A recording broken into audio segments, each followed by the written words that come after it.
All right, Ashley, let's check out this butterfly.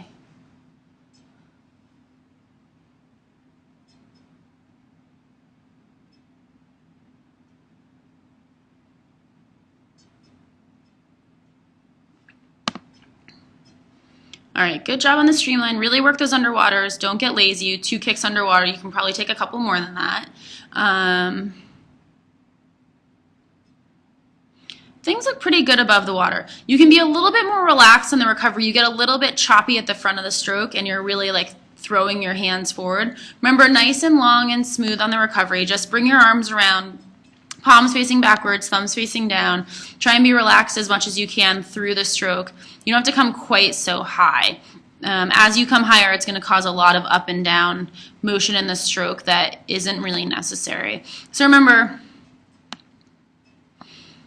you want to come up nice and low to the water, chin comes up, arms come around, head's already down at this point, setting up the chest press. Just nice and relaxed as you come through. Really thinking about being nice and slow, coming around and getting that head down, staying nice and low to the water. And you can see that's just setting up that chest press as he comes through. The chest is going to keep pressing. The hands haven't entered the water yet, so that way when the hands enter, you need to be that nice high elbow catch. And you can see that you're a little bit higher and you're coming around a little bit less relaxed in the recovery. And then once you get into the water, you take a little bit too long to get into that high elbow catch because you allow your hands to drift forward and then drift back out. If you can just enter right at shoulder width apart, you'll be set up for that high elbow catch immediately. That would be a really beneficial switch. Switch over to the underwater.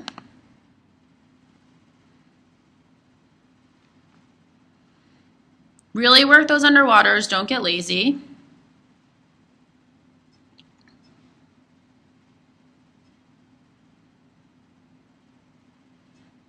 All right, let's go back to where you start swimming again. Let's look at these kicks. So you have kick, kick, kick, kick, kick, kick. So your kicking gets a little bit off from your stroke. You want to have 1 kick as you go in and 1 kick as you go out. You can see sometimes you have 2 kicks a little bit earlier in the stroke and sometimes they're timed right. Just make sure you keep working on those 2 kicks. You always want to have 1 at the front of the stroke, 1 at the back of the stroke. Even when you're breathing, that shouldn't change. So it should be nice and rhythmic the whole way through. You can also see when you enter with your hands, they dive down and then they float back up and out. And here's where you start your catch. And then you're coming through and accelerating.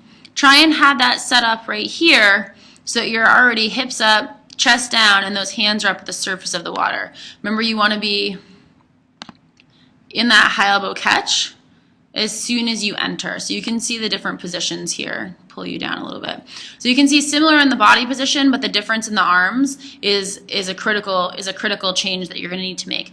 You really want to get that high elbow catch just like you're laying over a barrel. Get those elbows up, start putting those fingertips down towards the bottom, palms facing backwards. It's going to give you a lot more fluidity to the stroke and a lot more power off the front of your stroke.